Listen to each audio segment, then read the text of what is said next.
हरे Krishna everyone. आज हम श्रीमद् भगवद गीता के 11वें अध्याय के 7वें श्लोक से पढ़ने जा रहे हैं। 11वां अध्याय भगवान के विराट रूप का वर्णन करता है। कल की क्लास में हम लोगों से एक श्लोक मिस हो गया 11.7, तो उसको आज हम कवर करेंगे। कल की क्लास में हम लोगों ने क्या जाना, कल के सेशन में, कि अर्जुन भगवान से बड़ी विनम्रता पूर्वक प्रार्थना करता है कि भगवान, जो कुछ आपने मुझे बताया, मैंने आपकी विभूतियों के बारे में सुना, आपके ऐश्वर्यों के बारे में सुना, अब मेरा मोह दूर हो गया। मैं सोचता था कि मैं कैसे हर जगह हर चीज को देखकर आपका चिंतन करूं, और मेरा मोह दूर हो गया। अब मैं आपको भगवान के रूप में स्वीकार करता हूँ। तो अब एक अपनी इच्छा प्रकट की कि भगवान, जिस रूप से आप पूरे ब्रह्मांड में व्यापक हैं, उस रूप को मेरी देखने की इच्छा है।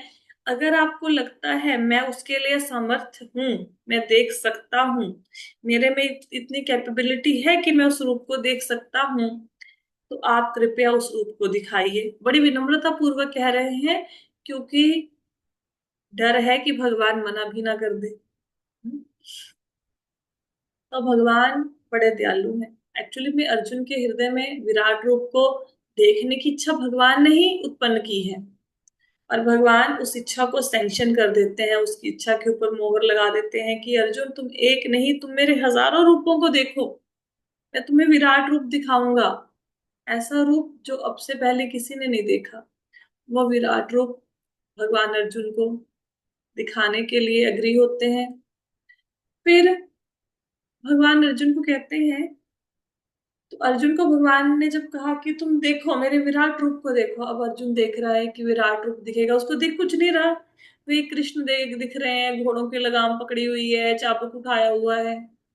इतने देखने को तो भगवान कह रहे हैं, लेकिन देखो कहाँ, दिख तो रहे नहीं है विराट रूप। भगवान अर्जुन को कहते हैं कि ऐसे नहीं दिखेगा अर्जुन, इन आंखों से नहीं देख पाओगे।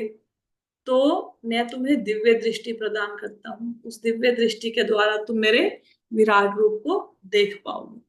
तो ये हम लोगों ने कल चर्चा की, थोड़ा ब्रीफ कर दिया कल के सेशन को। अभी 11.7 श्लोका पढ़ते हैं। ये श्लोका है,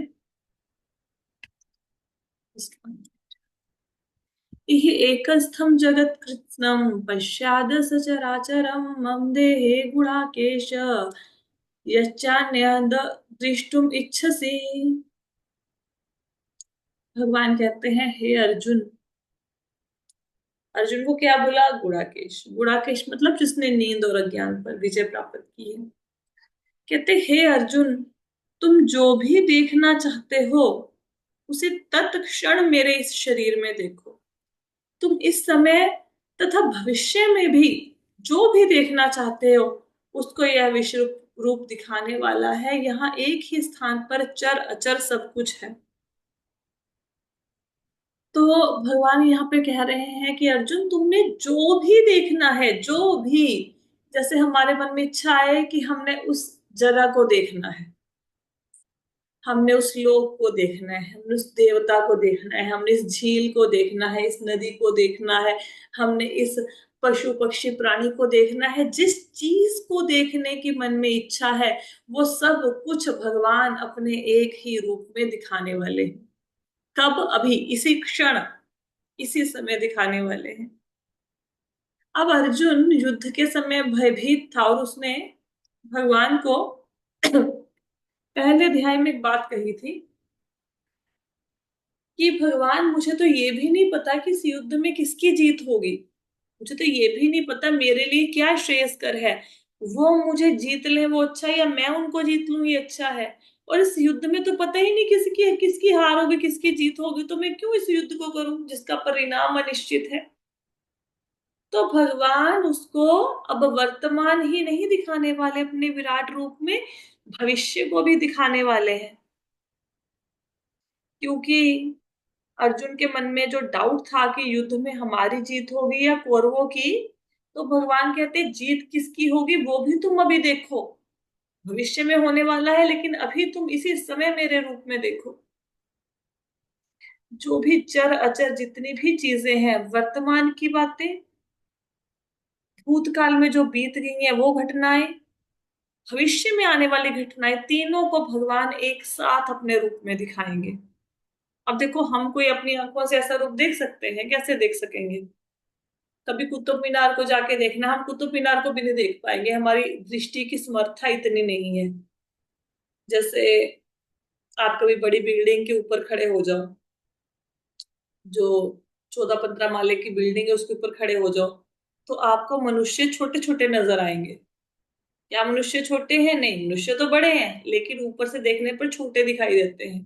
तो हमारी दृष्टि की एक लिमिटेशन है। इस दृष्टि के द्वारा हम भगवान के उस रूप को नहीं देख सकते। तो इसलिए भगवान अब नेक्स्ट श्लोक में क्या देंगे अर्जुन को? दिव्य दृष्टि प्रदान करेंगे। क्या कह रहे हैं भगवान? 11.8 में, 11.8 में, न तु माम शक्य, न तु माम शक्य से दृष्टुमनेनैव सब चक्षुषा दिव्यम ददामि ते चक्षु पश्य मे योगम ऐश्वर्यम। तो भगवान कह रहे हैं, किंतु तुम मुझे अपनी आंखों से नहीं देख सकते हो, अतः मैं तुम्हें दिव्य दृष्टि, दिव्य आंखें देख रहा हूं। अब मेरे योग ऐश्वर्य को देखो। तो क्या कह रहे हैं भगवान अर्जुन से? भगवान अर्जुन से कह रहे हैं कि जो तुम्हारे पास ये आंखें हैं ना, इनकी शक्ति बहुत कम है, बहुत सीमित है। इसके द्वारा तुम सिर्फ प्रकृति के तुच्छ रूपों को, तुच्छ कार्यों को देख सकते हो। जैसे मनुष्य देख सकते हो इन आंखों के द्वारा, पशु पक्षी, धूप छांव, रंगों की पहचान कर सकते हो। बस इतना ही देख सकते हो इन आंखों से। लेकिन मेरा जो विराट रूप है, वो तो मन बुद्धि इंद्रियों से परे है। मन के द्वारा उसका चिंतन नहीं किया जा सकता, बुद्धि के द्वारा उसको सोचा नहीं जा सकता, इंद्रियों से उसको महसूस नहीं किया जा सकता, देखा नहीं जा सकता। वो तो मेरा दिव्य रूप है। हम्म। तो क्या कह रहे हैं कि उसको इन आंखों के द्वारा, ये जो तुम्हारी आंखें हैं ना, इनके द्वारा नहीं देख पाओगे। जो पश्य है, पश्य क्रिया के दो मतलब होते हैं, यहाँ पे लिखा है ना, पश्य में योगम ऐश्वर्यम, पश्य में योगम ऐश्वरम। तो यही पश्चिम में योगम ऐश्वरम भगवान ने पहले भी एक श्लोक में बोला है, सेम लाइन बोली है।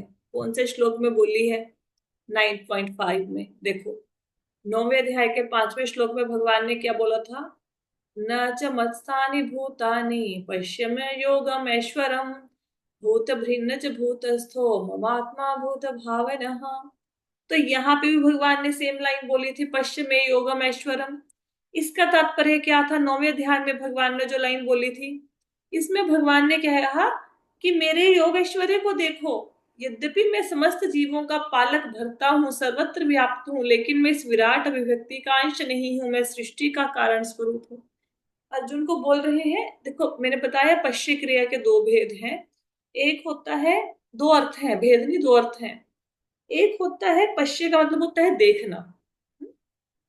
किस प्रकार देखना? दो प्रकार से, एक होता है बुद्धि के द्वारा देखना, एक होता है आंखों के द्वारा देखना।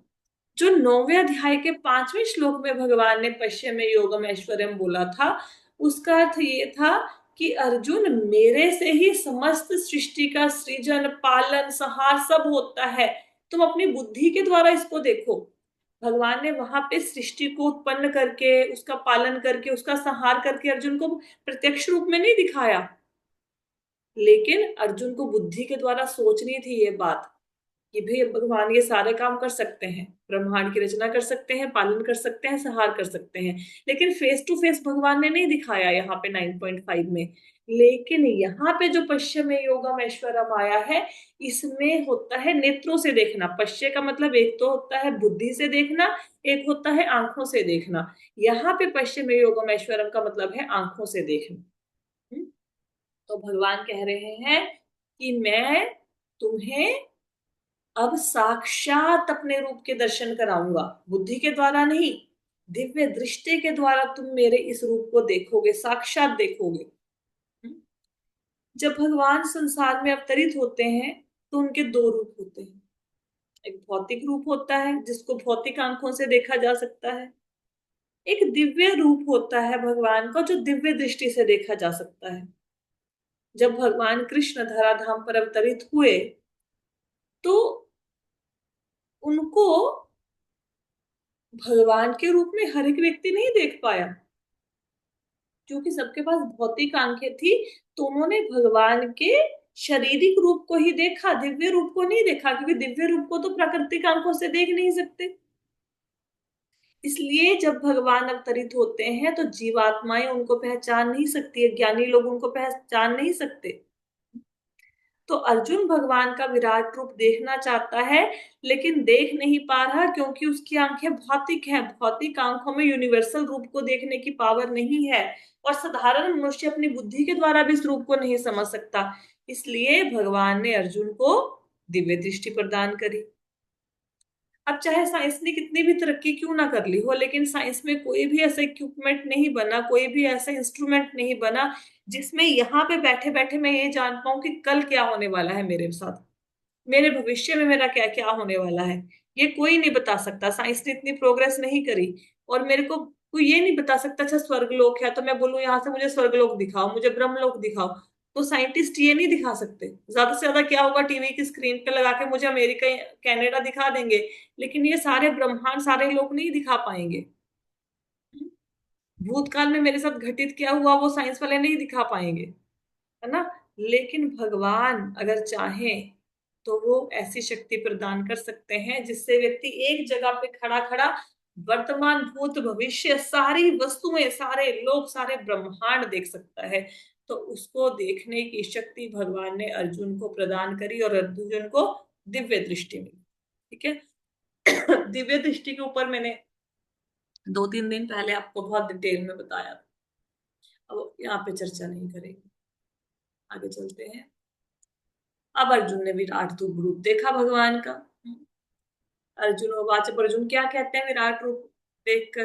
नहीं, यहाँ पे ना अर्जुन उवाच मैंने गलत लिख दिया, यहाँ पे संजय उवाच आएगा। ये एडिटिंग में थोड़ी प्रॉब्लम हो गई, यहाँ पे संजय उवाच है। ठीक है, इसको थोड़ा सा आप करेक्शन कर लेना। तो ये जो दिव्य रूप अर्जुन ने देखा, इसका वर्णन कौन करेगा? इसका वर्णन संजय करेगा, क्योंकि संजय को भी वेद व्यास ने दिव्य दृष्टि दी हुई थी। और संजय हस्तिनापुर में, दिल्ली में बैठकर कुरुक्षेत्र में जो हो रहा है वो धृतराष्ट्र को सुना रहे थे। तो जो अर्जुन ने विराट रूप देखा वो उस समय संजय ने भी देखा।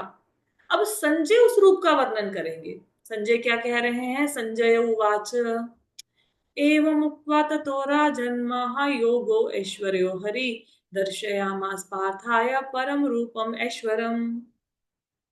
अब संजय ने कहा, हे राजा, इस प्रकार कहकर महायोगेश्वर भगवान ने अर्जुन को अपना विश्व रूप दिखाया। अब देखो अर्जुन ने भगवान को क्या बोला था? चौथे श्लोक में अर्जुन ने भगवान को बोला था योगेश्वर, योगेश्वर कह के संबोधित किया था। ये देखो आपको दिखाते हैं, ये है। यहाँ पे अर्जुन भगवान को क्या कह रहे हैं? योगेश्वर, योगेश्वर कह रहे हैं। योगियों के भी ईश्वर, सारी सिद्धियां भगवान को प्राप्त हैं। और यहाँ पे संजय क्या कह रहे हैं भगवान को? महायोगेश्वर, योगेश्वर नहीं कह रहे, महायोगेश्वर कह रहे हैं। अब अर्जुन ने भगवान को योगेश्वर क्यों कहा और संजय ने महायोगेश्वर क्यों कहा? संजय भगवान को महायोगेश्वर इसलिए कह रहे हैं क्योंकि अर्जुन ने भगवान को थोड़ी सी प्रार्थना की थी, लेकिन भगवान ने उनकी छोटी सी प्रार्थना का बहुत अधिक, तो प्रार्थना छोटी थी लेकिन उनको बहुत अधिक दिया। जितना उन्होंने मांगा था उनसे कई गुना बढ़कर भगवान ने दिया। हम्म। तो अगर भक्त की थोड़ी सी भी भगवान में रुचि होती है, थोड़ी सी भी, तो भगवान अपार शक्ति देते हैं, उसको भक्ति प्रदान करते हैं, अपार शक्ति देते हैं कि वो भक्ति कर सके। तो अर्जुन की प्रार्थना थोड़ी सी थी, लेकिन भगवान ने बहुत अधिक अर्जुन को दिया। इसलिए संजय यहाँ पे भगवान को योगेश्वर नहीं कह रहे, महायोगेश्वर कह रहे हैं। हम्म। और अर्जुन ने भगवान के रूप को क्या बोला था? रूपम ऐश्वरम। हम्म। कब बोला था? तीसरे श्लोक में। तो तीसरा श्लोक पे चलते हैं। ये देखो, रूपम ऐश्वरम। अर्जुन ने भगवान को बोला रूपम ऐश्वरम। हम्म, ऐश्वर्यशाली रूप है भगवान का, ये बोला। संजय क्या बोल रहे हैं? संजय कह रहे हैं, हाँ, हाँ, संजय बोल रहे हैं परमम रूप ऐश्वरम। वो रूप ऐश्वरम नहीं, पूरे साथ में परमम लगा रहे हैं। क्यों? क्योंकि भगवान का रूप इतना विलक्षण है। अर्जुन ने तो तब बात कही कि मुझे भगवान का रूप देखना है, लेकिन उसको विलक्षणता का नहीं पता कि भगवान का रूप कितना महान है, कितना अद्भुत है। लेकिन संजय तो अब देख रहे हैं। संजय को तो साक्षात दर्शन हो गए। उसने बोला, उन्होंने बोला परमम रूपम ऐश्वरम। विलक्षण रूप है जिसका वर्णन ही नहीं किया जा सकता। अब संजय को भी थोड़ी मुश्किल होगी इस रूप का वर्णन करने में। उनको, जैसे अभी किसी व्यक्ति ने रसगुल्ला खाया, उसको बड़ा मजा आया। दूसरे व्यक्ति ने रसगुल्ला कभी खाया ही नहीं, उससे पूछेगा रसगुल्ला कैसा होता है, वो बोलेगा बड़ा मीठा होता है, बड़ा स्वाद होता है। अब उसको समझ, अच्छा दूसरा व्यक्ति बोलेगा अच्छा चीनी जैसा होता है, तो बोलेगा नहीं नहीं चीनी तो कुछ भी नहीं उसके सामने, उससे भी ज्यादा अच्छा होता है। तो बोलेगा गुड़ जैसा होता है, तो बोलेगा गुड़ नहीं, गुड़ से भी अच्छा होता है। तो उसको उपमा ही नहीं मिलेगी कि मैं रसगुल्ले को कैसे बताऊं कि रसगुल्ले का स्वाद कैसे होता है। तो यहाँ पे संजय को समझ ही नहीं आएगा कि जो मैं देख रहा हूँ वो धृतराष्ट्र को बताऊंगे कि मैं देख क्या रहा हूँ। उनको उपमा ही नहीं सूझेगी। हम्म, उसका वर्णन आएगा अभी। तो अब अर्जुन को भगवान कृष्ण अपना विराट रूप दिखा रहे हैं, और उसका वर्णन संजय धृतराष्ट्र को कर रहे हैं। कैसा रूप है वो? रूप अद्भुत है। 10वें और 11वें श्लोक में इसका वर्णन है।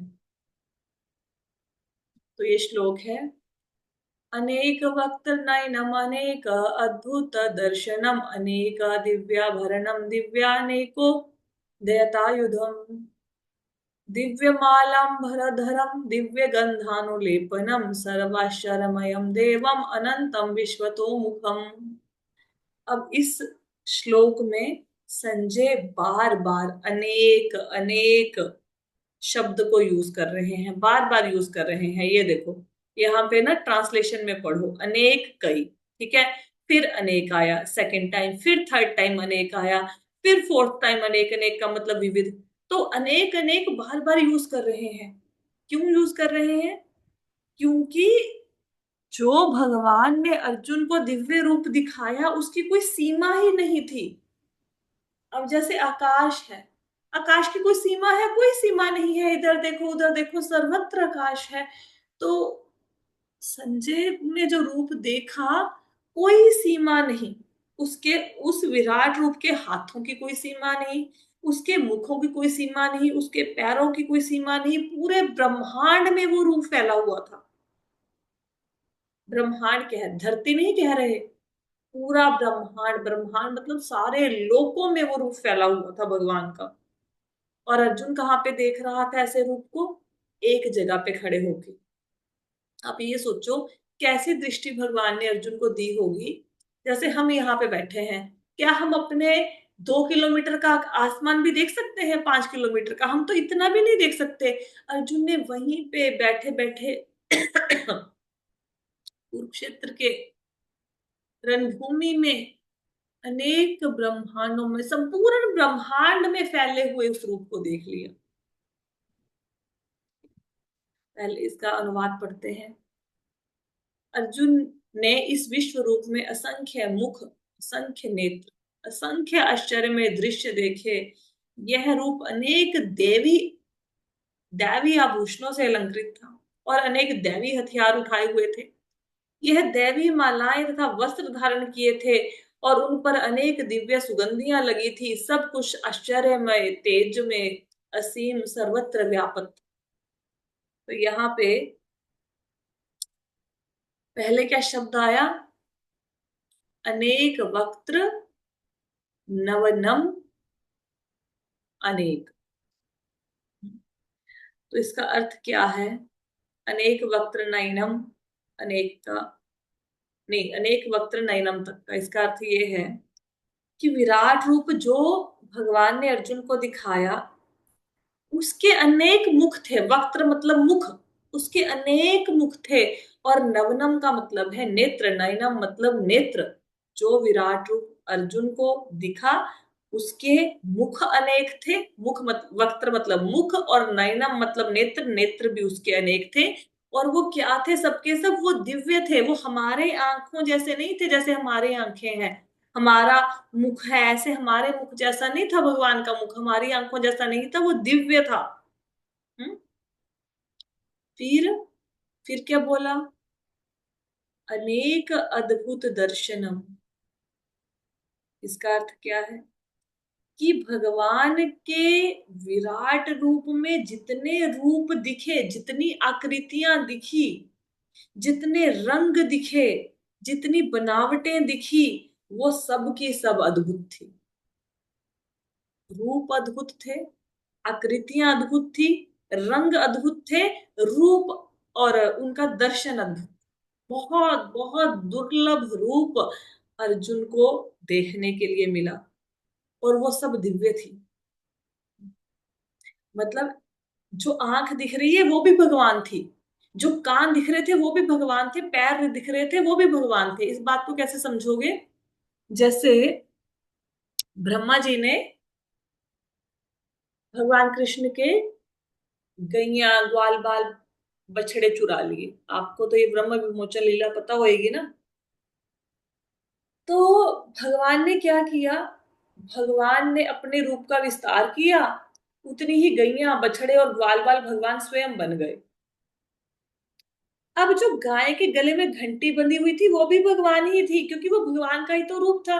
किसी ग्वाल बाल ने अगर कुछ पकड़ा हुआ था हाथ में, कोई छड़ी, कोई बांसुरी, कुछ पकड़ा हुआ था, वो भी भगवान ही था। किसी ने कोई कंगन पहना हुआ था, वो भी भगवान था, क्योंकि वो भगवान कृष्ण का एक्सपेंशन था सारा। तो जितने मुख, नेत्र, आंख, कान, जितना कुछ दिख रहा था, सबके सब भगवान था वो, क्योंकि सब भगवान से प्रकट हुए थे। अद्भुत था वो रूप। आगे क्या क्या कहा गया है? अनेक दिव्याभरणम। अनेक दिव्याभरणम का मतलब क्या है? इसका अर्थ है कि विराट आभरणम, अनेक दिव्याभरणम, आभरणम का मतलब है आभूषण, गहने। तो विराट रूप में जो इतने सारे देवी देवता दिखे, उन्होंने गहने पहने हुए थे, हाथों में, पैरों में, कानों में, नाक में, गले में, उन्होंने गहने पहने हुए थे। और जो गहने पहने हुए थे वो अद्भुत थे, वो सारे के सारे गहने दिव्य थे। क्यों दिव्य क्यों थे? क्योंकि भगवान स्वयं गहनों के रूप में प्रकट हुए थे, इसलिए वो दिव्य थे। जो धरती पर गहने देखते हैं ऐसे गहने नहीं थे, दिव्य गहने थे। क्योंकि धरती पर जो गहने दिखे हुए हैं ये भौतिक हैं, वो भगवान गहना बनकर आए थे, आभूषण बनकर आए थे, तो वो दिव्य थे। फिर क्या कहते हैं? आगे क्या बोला है? एक मिनट। अनेक उद्यत आयुधम। अब जो इतने देवी देवता थे, उन्होंने क्या धारण किया हुआ था अपने हाथों में? चक्र, गदा, धनुष, बाण, परिघ, तलवार, जितनी चीजें धारण की हुई थी, जितने अस्त्र शस्त्र धारण किए हुए थे, वो सब के सब दिव्य थे, क्योंकि भगवान शस्त्र बन के आए थे सबके हाथों में। फिर और क्या देखा? फिर है दिव्य मालाम भरधरम। दिव्य माला अंबरधरम। इसका अर्थ क्या है? कि विराट रूप में भगवान के गले में कौन कौन सी मालाएं थी? फूलों की, सोने की, चांदी की, मोतियों की, रत्नों की, गुंजों की, अनेक प्रकार की मालाएं थी। ऐसा नहीं कि सिर्फ फूलों की माला थी, ना ना ना। सोने की भी थी, चांदी की भी थी, रत्नों की भी थी, गुंजाओं की भी थी, सब मालाएं थी भगवान के गले में। और सारी की सारी दिव्य थी। क्यों? क्योंकि भगवान मालाएं बन के आए थे। फिर आगे क्या बोलना? दिव्य गंधानुलेपनम। अब भगवान के शरीर पर क्या लगा हुआ था? भगवान के शरीर पर उन्होंने वस्त्र पहने हुए थे। अच्छा, पहले दिव्य माला अंबरधरम, माला तो हो गया, अब अंबर, अंबर का वर्णन है। अंबर मतलब वस्त्र। वस्त्र कैसे धारण किए हुए थे भगवान ने? लाल, पीले, हरे, सफेद, अनेक रंगों के वस्त्र धारण किए हुए थे। ऐसा नहीं कि भगवान आए सब लोगों ने पीले पीले कपड़े पहन रखे थे, ऐसा नहीं था। इतने रूप थे, उन्होंने अलग अलग रंगों के वस्त्र धारण किए हुए थे। माल्य समझ आया, अंबर मतलब वस्त्र समझ आया। आगे दिव्य गंधानुलेपनम। अब क्या था भगवान के विराट रूप में? उन्होंने अनेक दिव्य सुगंधियों को लगाया हुआ था। कौन कौन सी सुगंधियों को लगाया हुआ था? भगवान के ललाट पर, भगवान के मस्तक पर अनेक कस्तूरी, चंदन, कुमकुम, ये सब लगा हुआ था। तो अनेक उनके शरीर पर इतने सुगंधित, जैसे हम लोग लगाते हैं ना परफ्यूम एंड ऑल, हमारी तो ऐसे भौतिक सुगंध है, वो तो क्या सुगंध है। तो अनेक सुगंधित पदार्थ उनके शरीर पर लगे हुए थे। और कैसा रूप था? सर्व आश्चर्यमयम, सबको आश्चर्य में डालने वाला। किसको? देवन, देवम अनंतम विश्वतः। तो ये जो रूप था, ये बहुत आश्चर्य में रूप था। इस रूप को देखकर सारे मतलब चकित कर देने वाला रूप था ये रूप जो था। अनंत, एक रूप नहीं था, अनंत रूप थे भगवान के। चारों तरफ मुख ही मुख, मुख ही मुख, चारों तरफ भगवान का ऐश्वर्य ही ऐश्वर्य। पूरे ब्रह्मांड में भगवान का ऐश्वर्य असीम, सर्वत्र व्यापक, जिसकी कोई सीमा नहीं, जो सब जगह पे फैला हुआ है, जिसके तेज का कोई अंत नहीं, जो चकित कर देने वाला रूप है, वो रूप भगवान ने दिखाया अर्जुन को। देखो कितने अद्भुत है ना भगवान। यहाँ किसी से जाओ बोलो हमें 5,000 रुपया दे दो, वो बोलेगा नहीं नहीं, पांच तो नहीं है, दो ले लो, एक ले लो, मेरे पास पैसे नहीं है, मैं तो दे नहीं सकता। मूल भाव होता है ना। रिश्तों में भी स्वार्थ है। किसी को प्रेम करो, क्या पता सामने वाला करे ना करे। किसी से कोई मन की बात प्रकट करो, क्या पता उस इच्छा को सामने वाला पूरा करे ना करे। यहाँ भगवान क्या मतलब, कृपा तो देखो। अर्जुन, भगवान को बस एक बार कहा, भगवान अगर दिखा सकते हो तो दिखा दीजिए, और अगर मैं योग्य नहीं हूं तो भी समर्था दे दीजिए, मैं देख सकूं। और भगवान ने कैसा रूप दिखाया जो आज तक किसी ने नहीं देखा। ना किसी योगी ने, ना देवता ने, किसी ने ये रूप देखा ही नहीं। फर्स्ट टाइम भगवान ने इस रूप को दिखाया। इसलिए कहते हैं जब भी मांगो, वैसे तो मांगना चाहिए नहीं भगवान से, लेकिन फिर भी जीवन में मांगना पड़ जाए तो संसार के लोगों से, देवी देवताओं से ना मांगो, भगवान से मांगो। अद्भुत रूप। आगे चले। ये श्लोक सबको समझ आया? जी माता जी। अब हम लोग में इतनी समर्था तो है नहीं विराट रूप को देख सके, बस सुन सुन के खुश हो सकते हैं, है ना। शब्दों के द्वारा ही दर्शन करो। आगे क्या कहते हैं? नेक्स्ट श्लोक है, दिवि सूर्य सहस्रस्य भवेद युग पद उत्थिता, यदि भासदृशी सा स्याद् भासतस्य महात्मनः। कहते संजय क्या कहता है कि यदि आकाश में हजारों सूर्य एक साथ उदय हों तो उनका प्रकाश शायद परम पुरुष के इस विश्व रूप के तेज की समता कर सके। यहाँ पर अब संजय बताए क्या? संजय तो साक्षात देख रहा है, उसको तो दिख रहे हैं, लेकिन धृतराष्ट्र को कैसे बताए कि कैसा रूप देख रहा हूं मैं? तो वो अकथ्य रूप था, मतलब उसका वर्णन पॉसिबल ही नहीं था। उसको, संजय को समझ ही नहीं आ रही कि मैं धृतराष्ट्र को कैसे बताऊं कि जो मैं ये रूप देख रहा हूं इसमें तेज कितना है, कैसे बताऊं। तो उसने क्या बोला? दिवी सूर्य, दिवी सूर्य सहस्त्रस्य, मतलब जैसे आकाश में, जब आकाश में हजारों तारे एक साथ चमके तो प्रकाश होगा, लेकिन सारे तारे मिलके एक चंद्रमा के प्रकाश का मुकाबला नहीं कर सकते। आकाश में हजारों चंद्रमा हो, सारे चंद्रमा मिलकर एक सूर्य के प्रकाश का मुकाबला नहीं कर सकते। तो जो भगवान का वो प्रकाश था ना, उनका तेज था, उसकी तुलना फिर संजय हजारों सूर्यों के प्रकाश से करते हैं। एक सूर्य का प्रकाश नहीं, हजारों सूर्यों का प्रकाश जो है उससे तुलना की है भगवान ने, भगवान के प्रकाश की। लेकिन फिर भी आगे क्या कहते हैं कि शायद ही वो इसकी समता कर सके। कि अब मैंने आपको बताना तो है कि भगवान का तेज कैसा है, तो मैं मुझे ऐसा लगता है कि आकाश में हजारों सूर्य एक साथ चमक रहे हो सकते हैं वो भी मिलकर भगवान के तेज की वो ना कर पाए, क्या कहते हैं, समता ना कर पाए। आप सोचो, हमारे सामने एक सूर्य है, कभी सूरज को ना ऐसे जाके देखना सामने से, 1 मिनट में ना आंखें दर्द करने लग जाएंगी। हम सूरज को नहीं देख सकते, है ना।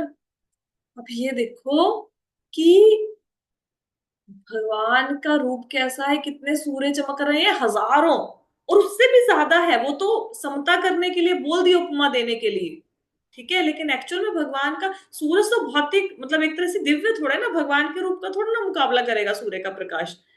तो कितना ज्यादा रूप होगा भगवान का अद्भुत, जिसको संजय धृतराष्ट्र को बता रहे हैं। 1 मिनट होल्ड करना, मुझे अर्जेंट कॉल आ रही है।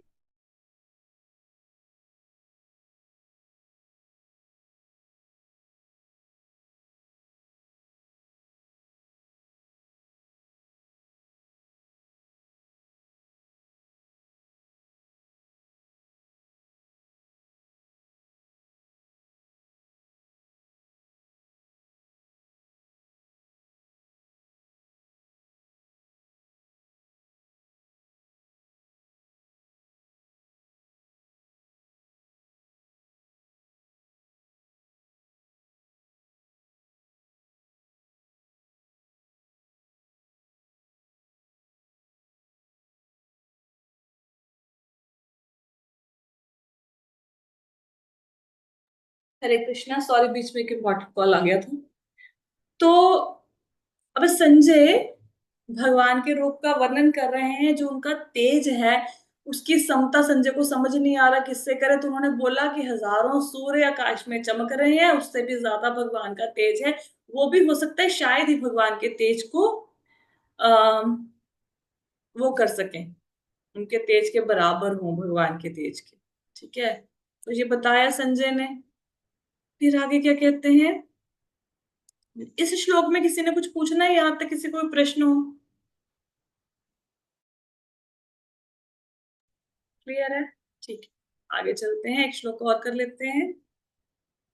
नेक्स्ट श्लोका में संजय कहते हैं, तत्र कस्थ जगत्कृत्स्नं प्रभिभक्तम् अनेकदा अपश्यद्य देव देवस्य शरीरे पांडवस्तथा। तो यहाँ पे संजय कह रहे हैं, उस समय अर्जुन भगवान के विश्व रूप में एक ही स्थान पर स्थित हजारों भागों में विभक्त ब्रह्मांड के अनंत अंशों को देख सका। यहाँ पे जिस समय भगवान ने अर्जुन को विराट रूप दिखाया, हम्म, उस समय अर्जुन और कृष्ण दोनों कहाँ बैठे थे? रथ पर बैठे थे। युद्ध भूमि में बाकी सारे लोग भी खड़े थे, लेकिन प्रभुपाद जी अपने तात्पर्य में लिखते हैं कि बाकी लोग भगवान के दिव्य रूप को नहीं देख पाए। क्यों? क्योंकि दिव्य दृष्टि सिर्फ अर्जुन को प्रदान की गई। बाकी लोग इसको नहीं देख पाए, क्योंकि दिव्य दृष्टि के कारण अर्जुन ब्रह्मांड भर में फैले हुए भगवान के रूप का दर्शन कर पाया। और वहां से पता चलता है कि जिस रूप को अर्जुन ने देखा, उस रूप में अनेक लोग थे, अनेक ब्रह्मांड थे। तो वहां से पता चलता है कि ब्रह्मांड एक नहीं है, ब्रह्मांड अनेक है, लोग अनेक हैं। प्रभुपाद जी लिखते हैं कि कुछ ब्रह्मांड ऐसे हैं जो मिट्टी के बने हैं, कुछ सोने के बने हैं, कुछ रत्नों के बने हैं, कुछ बहुत बड़े ब्रह्मांड हैं और कुछ छोटे ब्रह्मांड हैं। अर्जुन तो ये सब कुछ देख पाया, लेकिन बाकी जो खड़े थे वहां पे योद्धा, जो कुरुक्षेत्र के मैदान में थे, वो इसको नहीं देख पाए। संजय देख पाए, क्योंकि संजय को दिव्य दृष्टि मिली हुई थी। हम्म और किस किसने विराट रूप को देखा, इसका वर्णन भी आने वाले श्लोकों में आप पढ़ेंगे। तो यहाँ पे बताया गया है कि भगवान का जो रूप देखा वो हजारों भागों में विभक्त था। मतलब वो हजारों प्रकार के उस रूप में देवता दिख रहे थे, मनुष्य दिख रहे थे, पशु पक्षी दिख रहे थे, पृथ्वी, समुद्र, आकाश, नक्षत्र, ये सब भगवान के एक रूप में दिख रहे थे। तो भगवान के छोटा सा जो रूप अर्जुन देख रहा था रथ पे बैठे हुए, भगवान ने जब उसका विस्तार किया तो उसने पाया कि अर्जुन ने पाया कि कोई ऐसी चीज है ही नहीं, कोई ऐसा स्थान, कोई ऐसा व्यक्ति, कोई ऐसा जीव है ही नहीं जो भगवान के विराट रूप में है नहीं। तो अर्जुन ने वो सब का सब भगवान के शरीर में देखा। तो जैसा अर्जुन ने देखा वैसा ही